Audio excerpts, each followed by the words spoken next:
Welcome to Indian Tech Icon Spotlight, where we shine a light on all the trailblazers in the world of technology.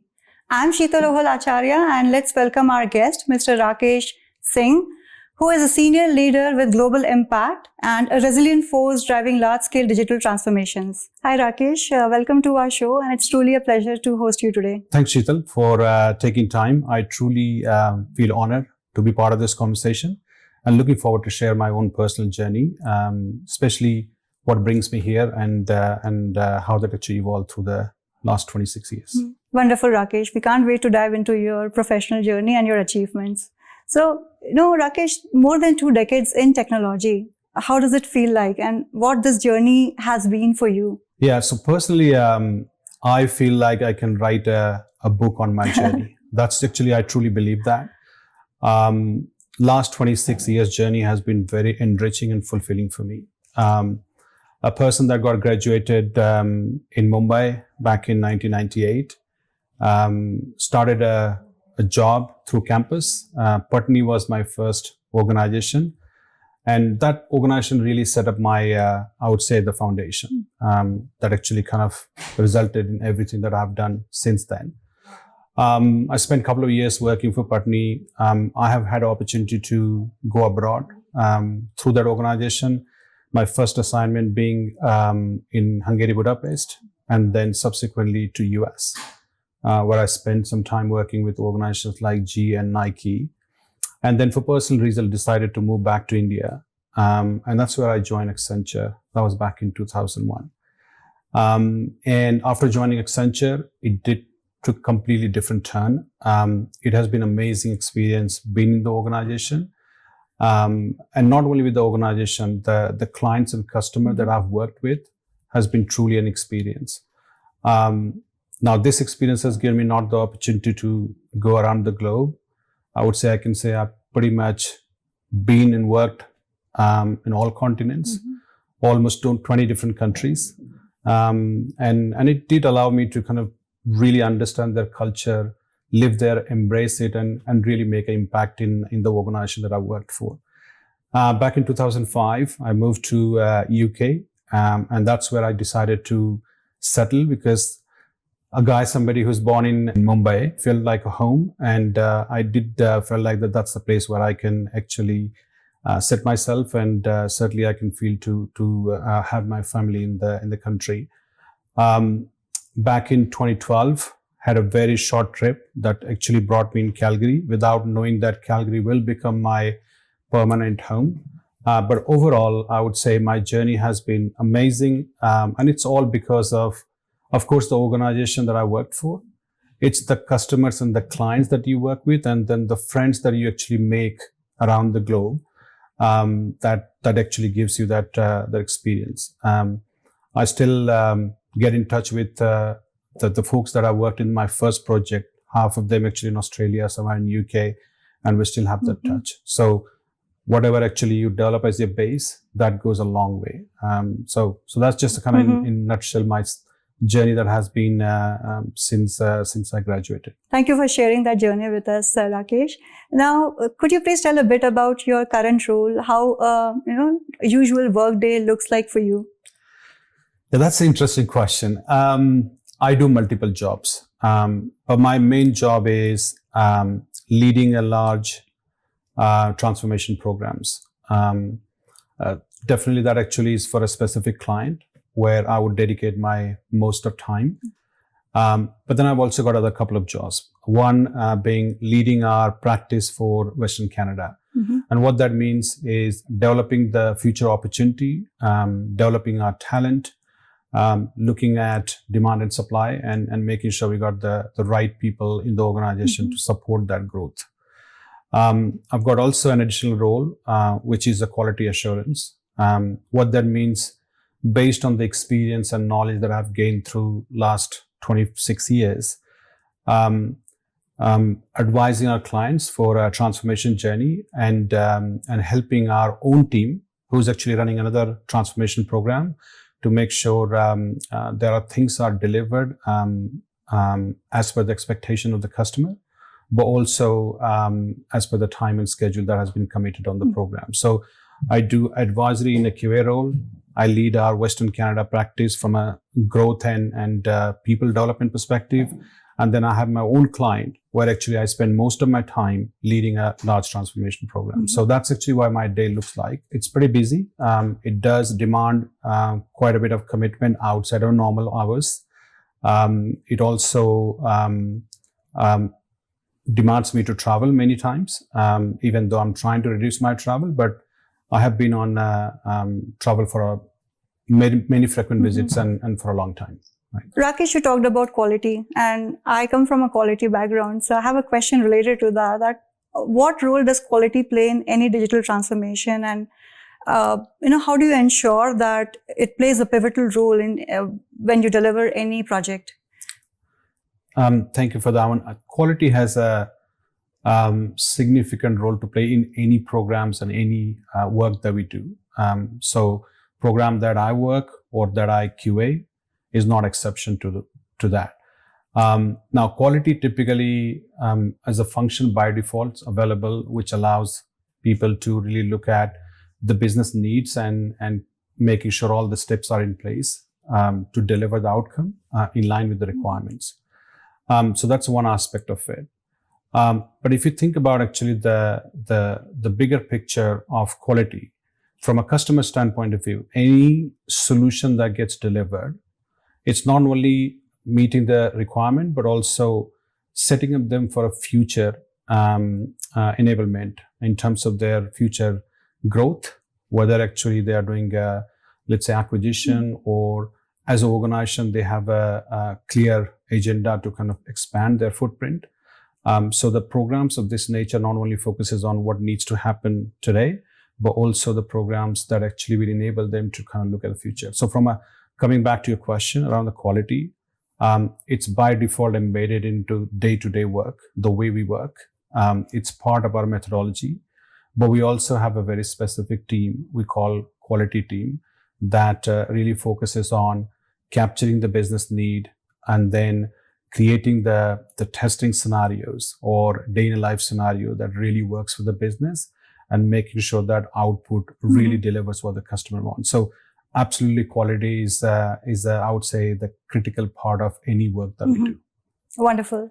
Now talking about the solution, when you talk to the clients, how do you align the business need versus the technical aspect when you try to approach your clients? How do you explain it to them?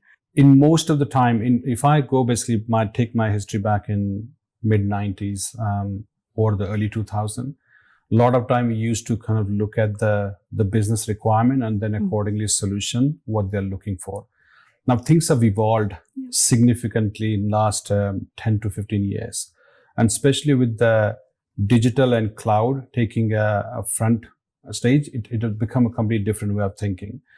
Nowadays, actually, the approach is we have an industry practice and there are out-of-box solutions. So the way approach happens is this is how rest of the organization work. Like what is the different for you here, right? What is the unique for you that actually differentiate you in the market or actually keeps you different from your competition, right?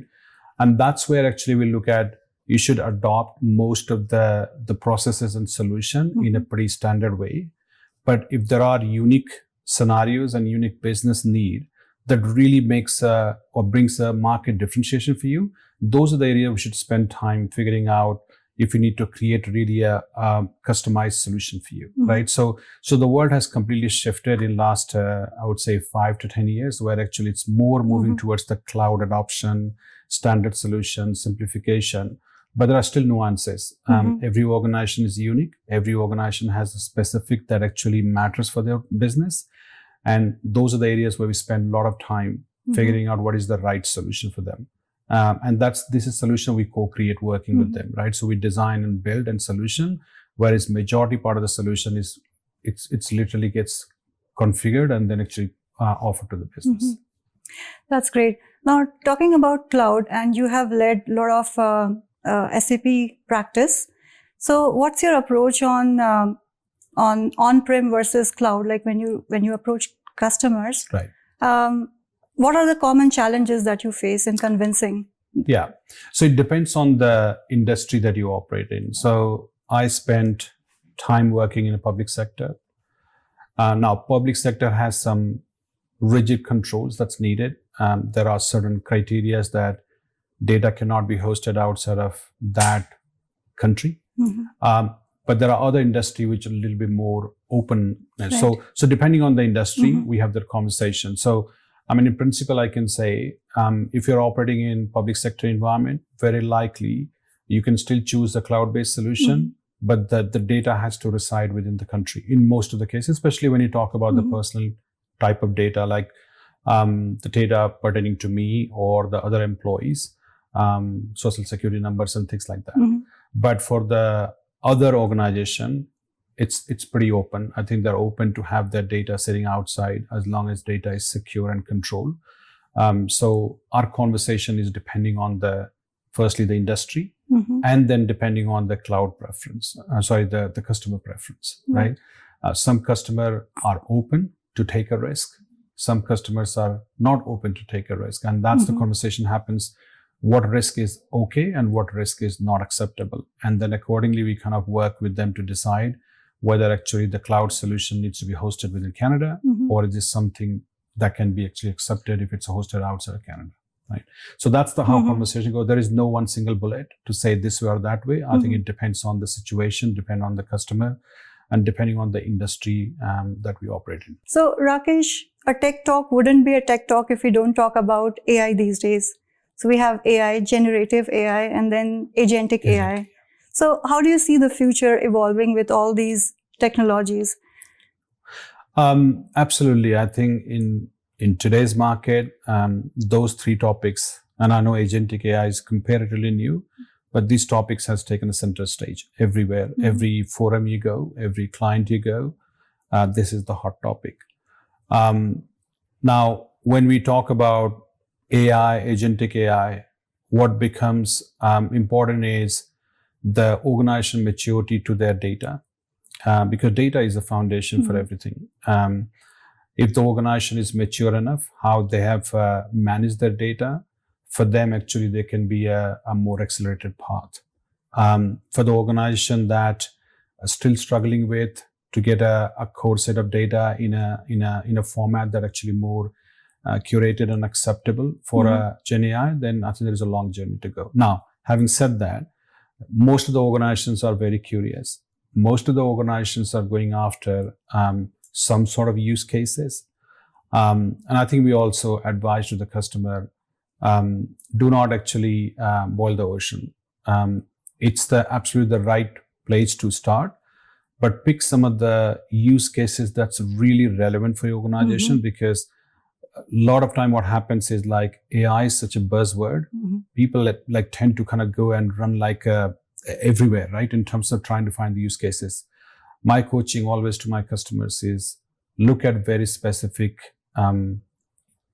use cases that actually enables you to make a difference, and pilot those use cases.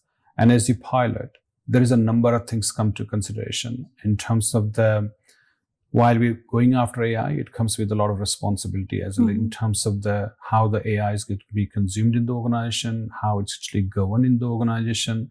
So by going pilot, establish some of the framework that's needed. And once you have the framework, then actually you can look at expanding the bigger footprint of the AI. That's one part of it. Now, agentic AI is something that has been in the conversation and has been a recent buzzword. Again, I work in SAP. This is something that SAP has launched in Sapphire this year. They've already put data products, which is roughly 36 data products that they have enabled, which is primarily finance and supply chain area. That allows actually organizations to start thinking about it and start actually looking at some of those areas and structuring their future processes and data that are going to enable them for future agentic. So it's all about actually, do you have a foundation in place to go after that? If you don't, I think start thinking about the foundation that needs to be built that will give you opportunity to really go after some of those latest and greatest innovations that we're talking about. And by default, each product is going to have embedded AIs, embedded Gen AI portion of it. And by default, we are taking advantage of it. But going beyond what's not embedded is the where actually the foundation and everything needs to be in place before you can really make a significant movement on that. Very well explained. Thank you. Now let's talk a bit about leadership qualities. Rakesh, you have traveled across continents. So how do you think you have evolved as a leader over all these years? I think that's a very good question. Lot of time there is a perception leadership means just getting the work done.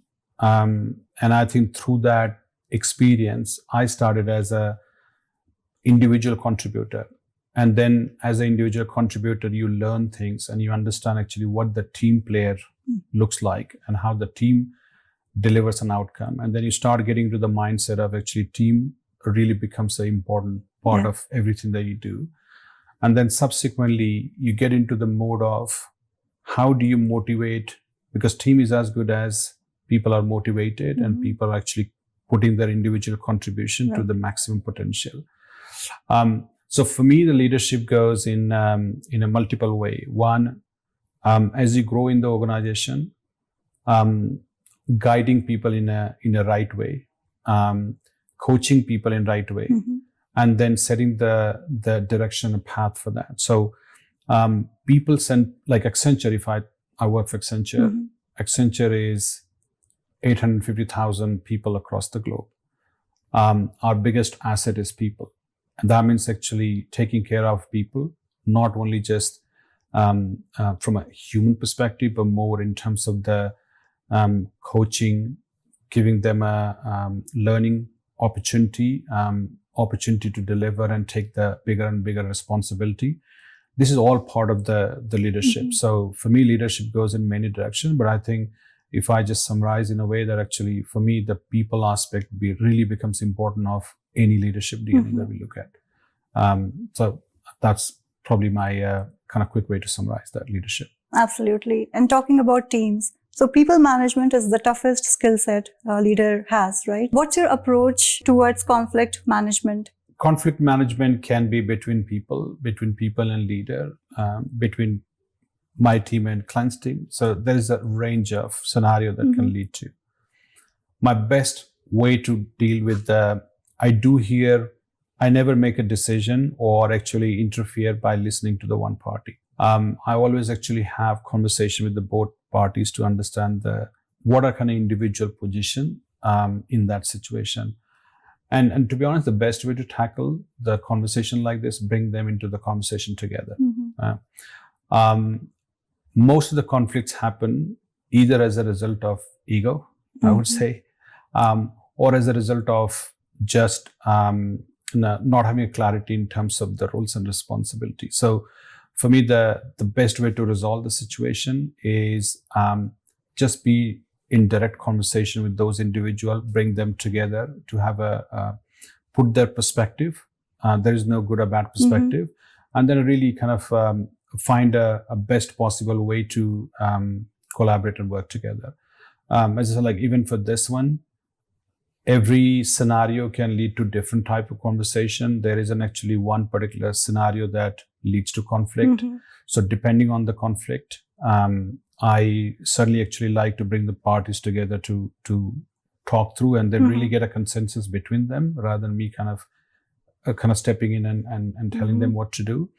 But there will be certain cases which is actually goes beyond just the individual conflict. And in that case, actually there are other ways to resolve that situation. But I would say most of the conversation, if you bring the two parties together, let them sit on the table, bring their whatever the anxiety and challenges or issues they have. And most of the time I've managed to kind of find the answer. Now my personal, I would say approach to people has been the one-to-one connect. I never believed personally that if I'm leading 150 people, and this is something actually come me growing up, but then also understanding and learning from my own leaders, that you should know everybody's name first of all. And you should take every possible opportunity to connect on a personal basis. And that makes a lot of difference. And I have done that many times. The people who work in ATCI, it doesn't matter actually what level they are. I have an opportunity to call them, even if it's just a few minutes conversation in terms of how they're doing. That personal connect, you wouldn't believe how far that takes actually. Not in just resolving the conflict, but also getting the work done in a most effective way. Absolutely. And then getting the commitment from individual. That one call can make a massive difference compared to just kind of flowing the information through your team leads and things like that. That's a great approach. Now, talking about another aspect of leadership, time management, which is like one of the other critical aspects for any leader. Right. So given the competing priorities, what's your framework towards managing the time? So that's the one area I can say I am not the good example. That's a given. I really respect people in my own organization who they have worked out that they can actually have a job from whatever morning 8 and then switch off their phones and laptops 6 o'clock. I really admire them because somehow they have managed to do that. Unfortunately, I'm not that example. I would say, whether like it or not, when it comes to my personal time management, unfortunately gets compromised for my work. And I think the biggest brunt of that actually was felt by my wife. We'll talk about that one a little bit later. Sure. So she's been the massive force behind me to kind of enable me to continue that one. But I think I'm not hesitant to say I'm not the best example to manage the personal time. I do take out some time when I'm really tired, and then I will actually switch up. But most of the time, I'm pretty available, even though my work actually technically should finish like whatever, 6 o'clock or 7 o'clock. But I do tend to kind of basically take a call, take a pings, sometime if needed, get into the conversation with so for me, I'm not the best person to manage time, but actually so far it's been working well. Let's put it this way. So Rakesh, we talked about your professional journey. We talked about technology. Now, what one piece of advice, if I ask you to give to any of the aspiring leaders in technology, what that advice would be from you? And this is something I got it from my own first leader.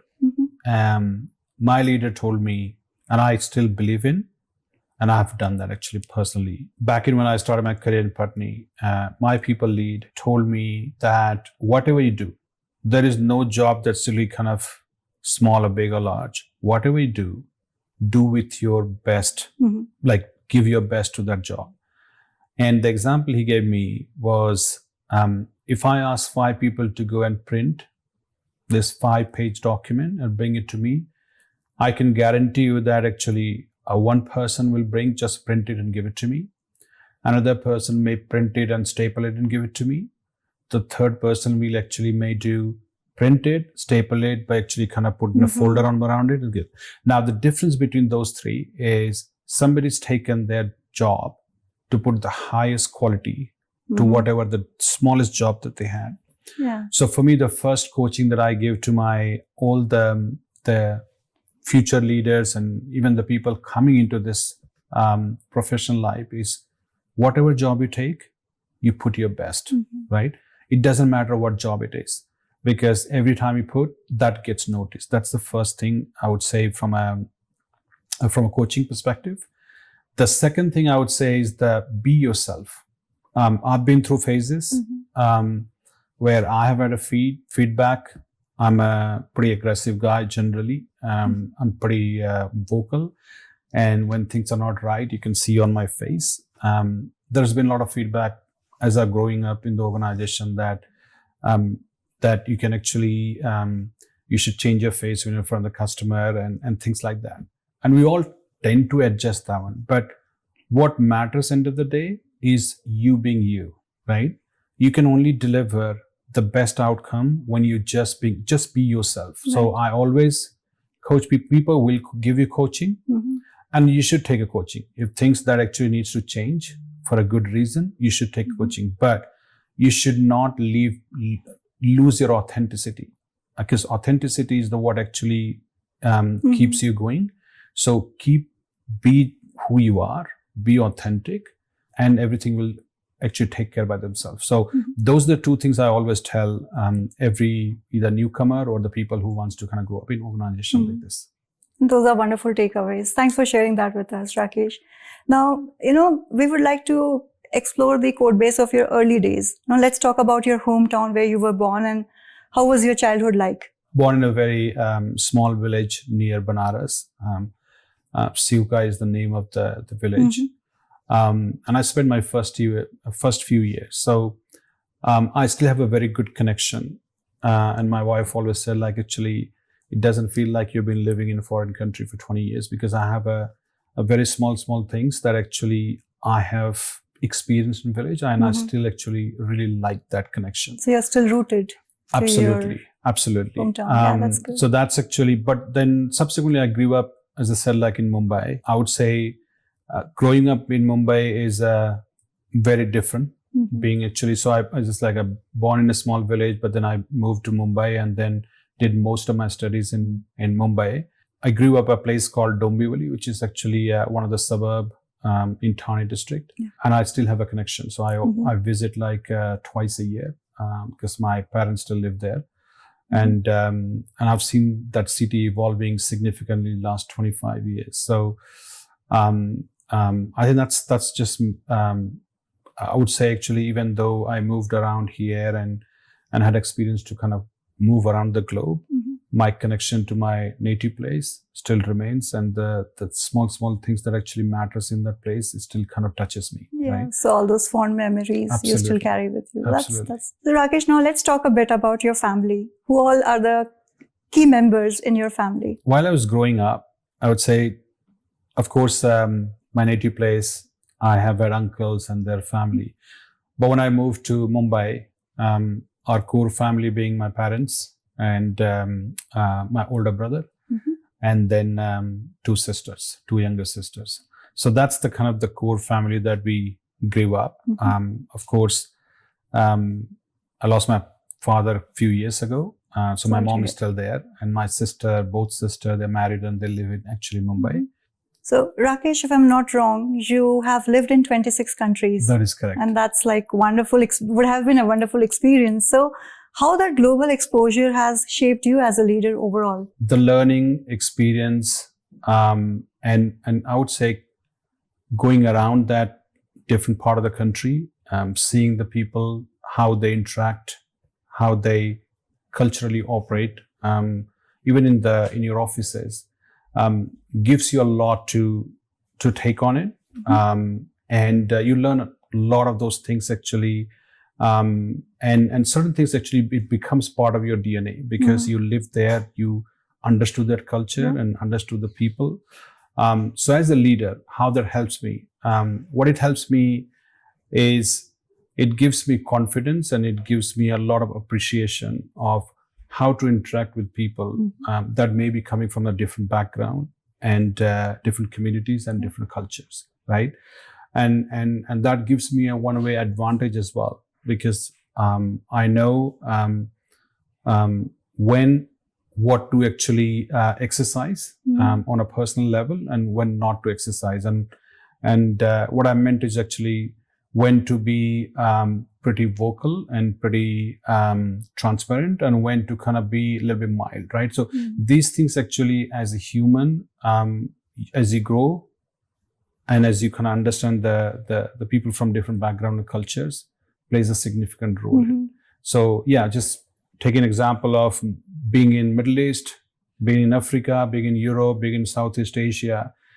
Every country that I've been has given me something to take away, and taking all those elements has actually what made me who I am today as a person and as a human and as a leader. So thank you for sharing that experience with us, Rakesh. And as we were talking in the beginning, you should definitely consider about writing a book about your experiences in all these countries.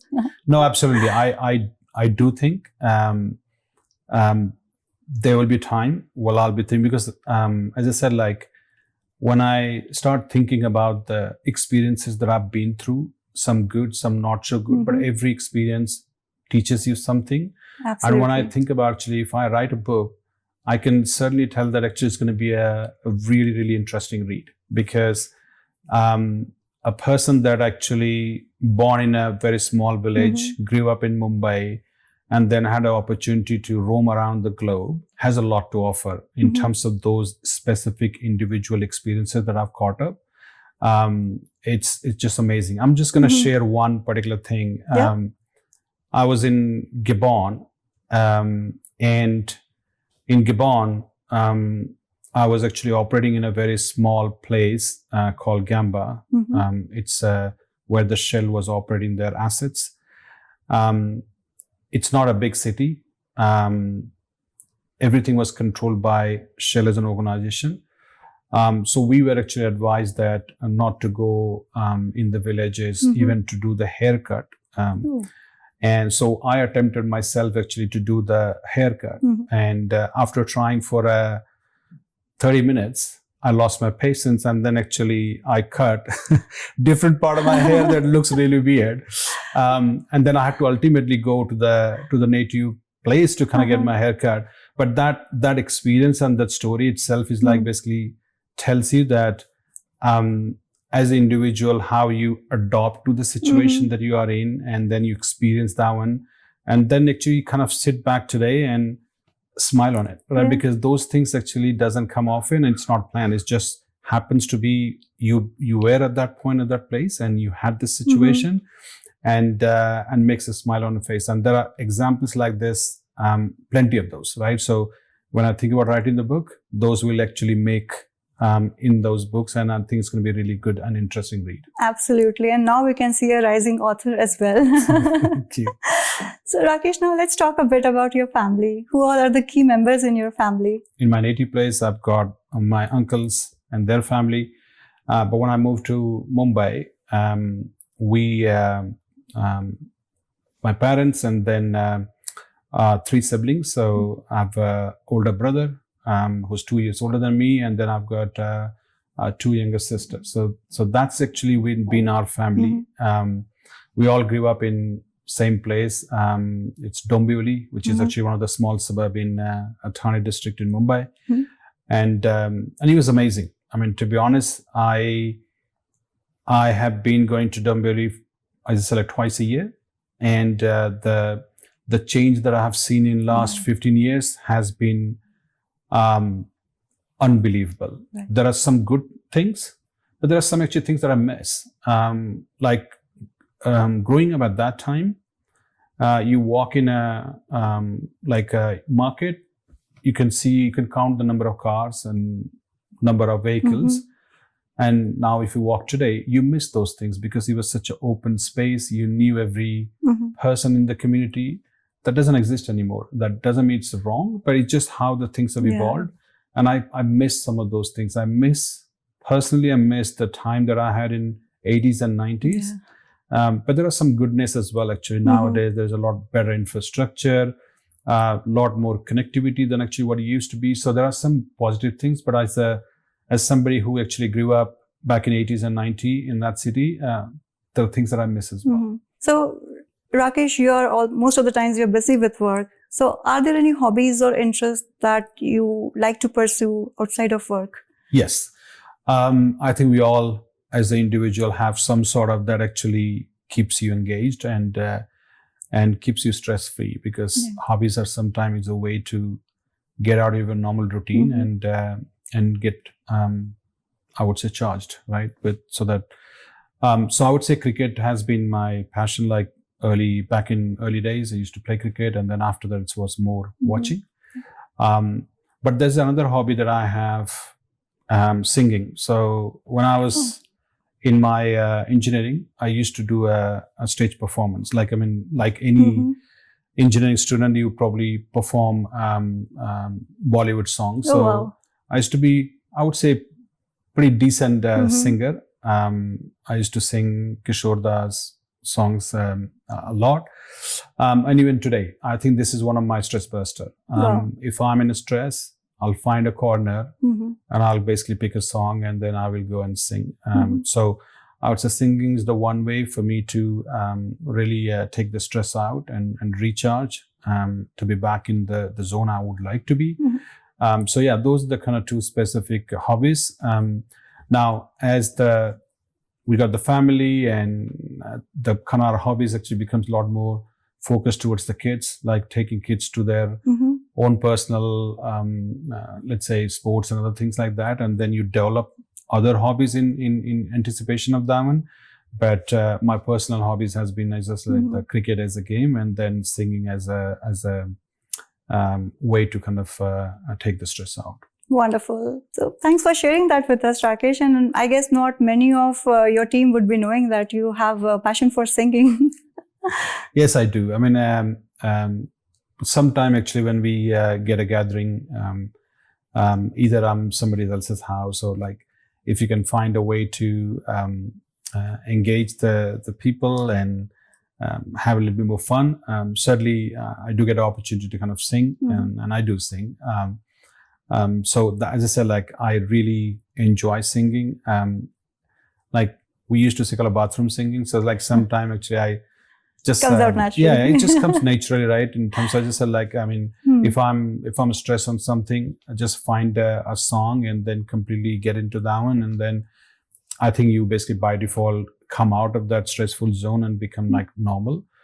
So it's a way for me to keeping recharge, but also I think it gives me a opportunity with our friends and colleagues to have fun, a little bit fun actually on the singing. Fantastic. Now, Rakesh, we talked about your family back home in India. Now, let's talk a bit about your family here in Canada. Who all are the members in your family here? Yeah, so right now I've got me and my wife, Sashi Singh. Probably you'll get the opportunity to see her. For sure. And then I've got three boys. Aryan, who is 17-year-old, Atharv, who is 15-year-old, and then my youngest one, who's just turned 10, Raghav.